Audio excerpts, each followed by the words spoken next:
aliança da ciência e da religião. Olá a todos.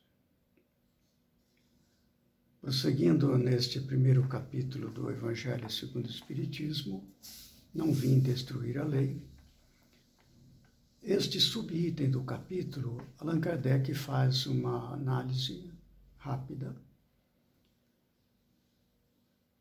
da aliança da ciência e da religião. Nós vamos encontrar no Livro dos Espíritos, na questão número 27, uma pergunta que Allan Kardec apresentou aos espíritos. Haveria, assim, dois elementos gerais no universo, a matéria e o espírito?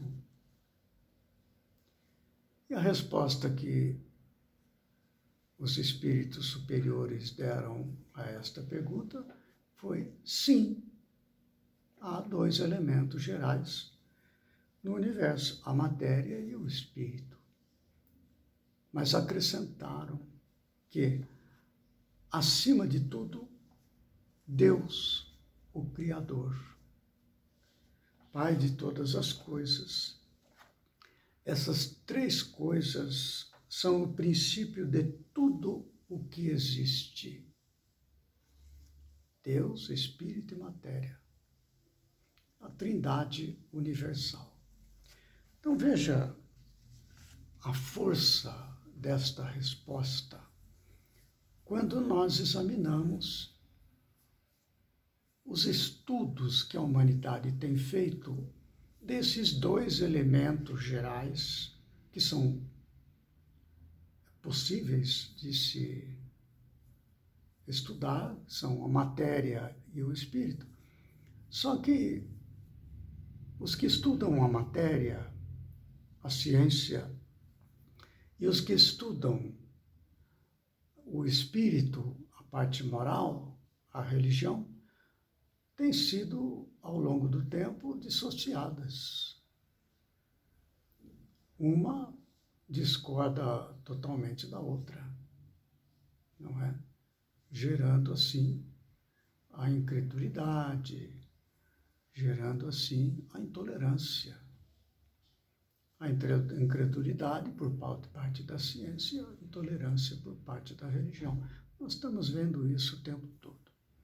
Por que isto acontece, afinal? Por que estas duas vertentes do interesse humano, matéria e espírito, ciência e religião, não se entendem? Acontece que há um vazio entre elas, não há algo que as torne mutuamente colaborativas por falta do conhecimento das leis que regem o mundo espiritual e as relações com o mundo corpóreo. Olha só, porque no momento em que você tem relações bem estabelecidas entre as leis do mundo espiritual, as leis que regem o mundo espiritual e as suas relações com o mundo corpóreo, tem-se aí, neste caso, um canal de diálogo com a ciência. Então, a fé e a razão acabariam por andar juntas, fortalecendo-se mutuamente. Sobretudo, a religião teria uma força extraordinária, porque fundamentada na razão. Não haveria mais como contraditar. Mas seria o Espiritismo essa fonte de ligação, esse termo de ligação entre a ciência e a religião? Veja que interessante. No século XIX, no século XVII, em 1637, René Descartes, ele publica na Holanda o seu discurso sobre o método. Esse discurso sobre o método, muito conhecido nos meios acadêmicos atualmente, estabelece praticamente um método científico para estabelecimento da verdade, para encontrar a verdade. O René Descartes, ele estabeleceu assim 4 passos, digamos assim, que constituem o centro do seu método, o seu método científico para o estabelecimento da verdade. Veja só, eu vou trazer aqui, comentar, esse tema, o discurso do método, é muito conhecido, pode-se procurar aí no Google, no YouTube, nós vamos encontrar isso facilmente, né? Então, o René Descartes, ele apresentou 4 passos para obter com máxima segurança o estabelecimento da verdade a respeito de determinada questão. Veja só, primeiro, jamais acolher alguma coisa como verdadeira que eu não conhecesse evidentemente como tal. Isto é, de evitar cuidadosamente a precipitação e a prevenção. Isto é, buscar uma evidência, evitar o juízo. Não é você fazer um julgamento preliminar, isto por causa daquilo, não. Evitar isto. E nós vamos verificar no estudo do histórico das atividades de Allan Kardec que ele cuidou exatamente disto aí. Ele evitava o julgamento, ele comparava as fontes, ele trabalhou no início, inclusive, das suas pesquisas, ele recusou aquilo tudo, falando, tem que me provar que essas mesas que respondem à pergunta têm cérebros, têm nervos. Depois ele foi vendo, encontrando evidências que o levou a pesquisar aquilo tudo, e ele acabou trabalhando na sequência dos seus estudos, quase 1000 centros espíritas em todo o mundo, não é? Buscando a concordância universal do ensino dos espíritos. Isto está bem de acordo com o método de Descartes, né? Veja o segundo. Dividir cada uma das dificuldades que eu examinar em tantas parcelas quantas possíveis e necessárias fossem para melhor resolvê-las. Então, fazer uma análise, né?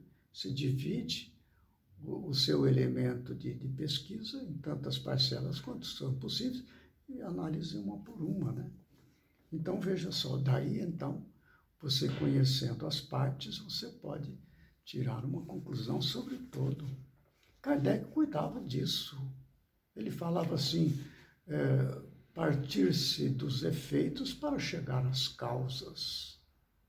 Ele obedecia na sequência do seu trabalho de pesquisa, que acabou resultando na doutrina espírita, no método racional do Descartes.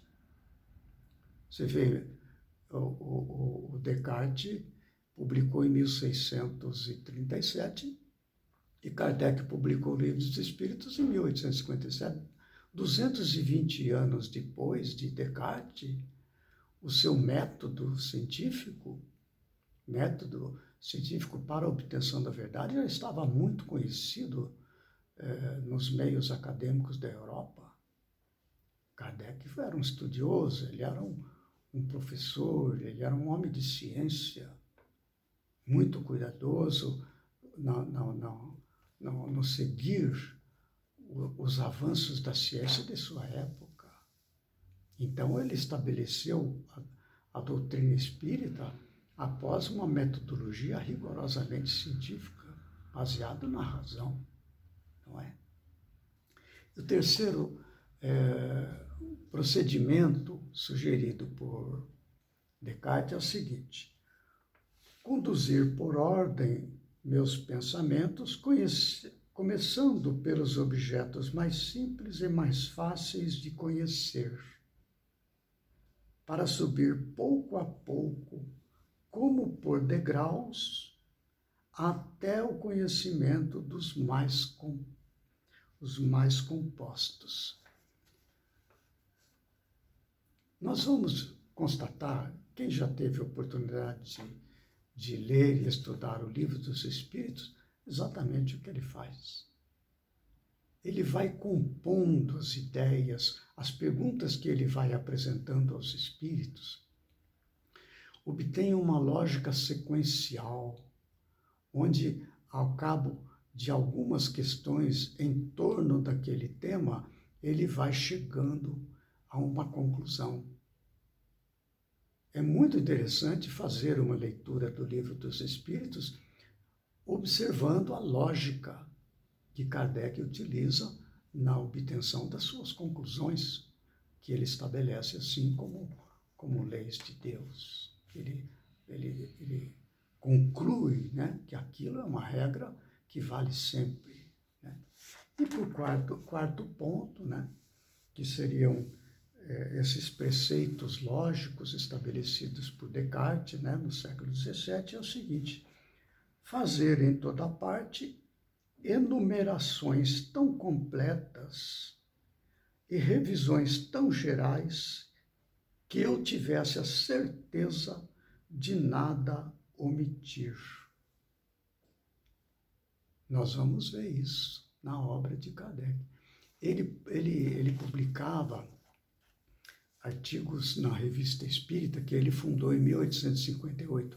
Esse livro que nós estamos estudando, que é o Evangelho segundo o Espiritismo, foi publicado em 1864, de modo que ele tinha 6 anos de publicações mensais, de artigos, de estudos, de comunicações mediúnicas na Revista Espírita, tinha publicado já o Livro dos Espíritos, ele já tinha publicado o Livro dos Médiuns, não é? E ele detinha, no momento em que ele escreve o livro O Evangelho segundo o Espiritismo, um conteúdo de informações muito grandes, sempre seguindo o mesmo roteiro da metodologia científica que era vigente na sua época e que tinha sido estabelecido por Descartes. Não é? Então, o que nós vemos que a doutrina espírita, ela se apresenta ocupando este vazio existente entre ciência e religião, na medida em que apresenta as leis que regem o mundo espiritual e as relações entre o mundo espiritual e o mundo corporal. Não é? Por que isso é tão importante? Veja bem, tanto a matéria como o espírito são criações de Deus. A ciência que investiga a matéria e a religião que lida com o espírito, com a parte moral, os dois lidam com leis de Deus. Mas, no entanto, não se entendem, isso não tem sentido. Então, o trabalho que Jesus trouxe para a Terra, incluindo aí a Moisés, depois ele próprio, e aí a doutrina espírita como terceira revelação, precisa ser completada. Esses dois elementos da lei de Deus, Deus não criaria leis onde não fossem compatíveis, não é? Espírito e matéria convivem o tempo todo junto, fazem parte da mesma criação divina. Enquanto esses dois setores do conhecimento humano não se unirem, o avanço no progresso da criatura fica prejudicado. Este é o ponto, né? Você veja que a tal ponto o cuidado que a espiritualidade tinha com esta questão de que a verdade a respeito das leis que regem o mundo espiritual e suas relações com o mundo corporal, o cuidado era tão grande que há uma comunicação dada pelo espírito Erasto, que está no Livro dos Médiuns, no capítulo 20, no item 230. Não é? Os espíritas que estudam a mediunidade vão se lembrar desta passagem porque ela é muito repetida no meio espírita. O espírito Erasto, nesta mensagem que ele passa a Allan Kardec, é a seguinte, que é melhor repelir 10 verdades do que admitir uma única falsidade, uma só teoria errônea. Veja o cuidado para que não haja a possibilidade de a ciência vir a recusar os ensinamentos provenientes da pesquisa espírita, das leis trazidas pelo meio espírita. É necessário que haja uma junção desses dois universos do conhecimento humano, a ciência e a religião. Então veja o cuidado da espiritualidade, para que haja o progresso. Porque se as duas trabalharem separadamente, uma vai tratar de não aceitar, né, da incredulidade a respeito da religião. E a religião vai manter a sua intolerância a respeito da ciência. Não, porque está escrito no livro, a Bíblia, assim e tal. Mas não. Quando nós temos a doutrina espírita, que é a chave que desvenda para nós as relações entre esses dois universos, da ciência e da religião, nós vamos vendo a lógica do ensinamento contido nos ensinos da Bíblia, não é? Agora, quando a gente conhece um pouco mais a doutrina espírita, nós vamos ler os ensinamentos de Jesus no Novo Testamento, né? Os profetas, Moisés lá na Torá e tudo mais, a satisfação que nos dá de compreender a lógica de tudo aquilo ali, a fundamentação científica que nós podemos encontrar naquilo que está escrito, como símbolo, muito simbólico às vezes, mas nós vamos compreendendo, vai desvendando, não há mais o mistério, aquela questão de você acreditar porque é um dogma, porque disse que é, não. A razão te diz assim. E assim nós progredimos, avançamos. E é necessário dizer que a lei do progresso é uma lei de Deus. Veja só, eu encontrei aqui neste livro, olha só, acho que muitos de vocês já conhecem, né? Esse é o Einstein, né? É uma pessoa de ciência, muito conhecida, evidentemente, é praticamente um símbolo do avanço do conhecimento, da inteligência, né? Ele diz, numa certa parte, falando a respeito da religião e ciência, ele fala uma frase extraordinária, que eu vou ler, olha só.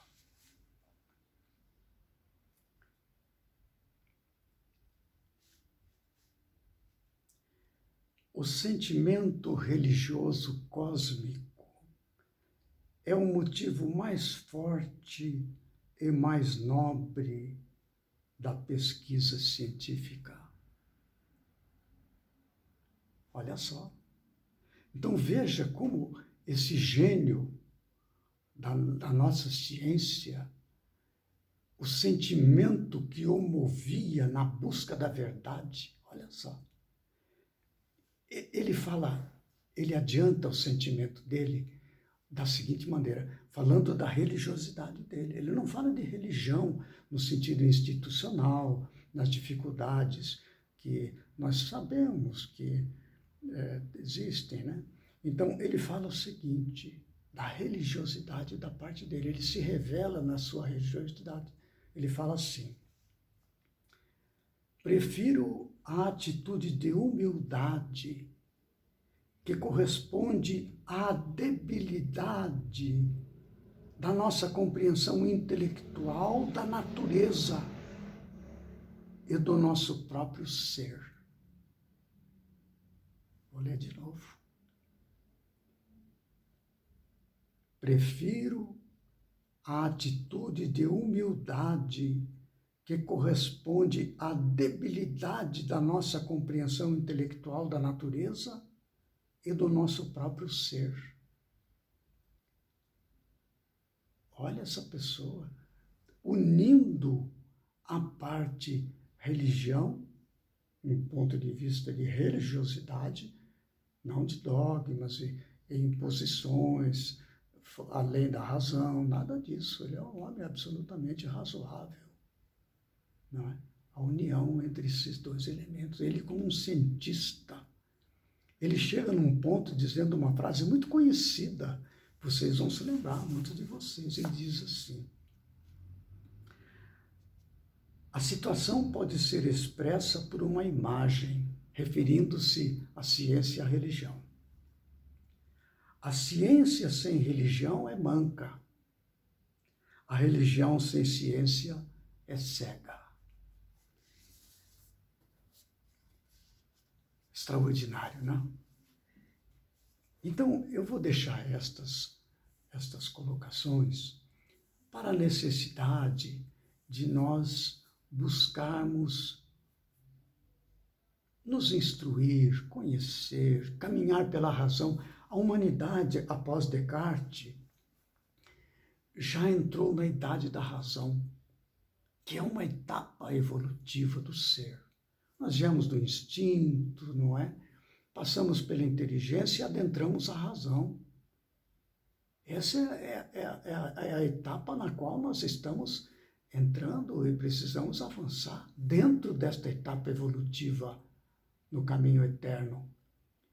E a razão tem que entrar no estudo da religião, com certeza. Até porque a ciência já vai encontrar elementos do mundo espiritual. No avanço que a ciência está, é preciso haver essa conjugação para que avancem conjuntamente a ciência e a religião. Nós estamos entrando na idade da razão. A próxima etapa da evolução, após nós desenvolvermos a razão como o norteador de nossas escolhas, de nossa vida, é a humanidade. Não é? Entra da inteligência para a razão, da razão para a humanidade. A humanidade está um pouquinho ainda difícil de apontar aqui na Terra. Nós estamos na idade da razão. Então, esta é a mensagem que eu trago para a gente examinar hoje e que Kardec nos trouxe numa breve análise, né? A aliança da ciência e da religião.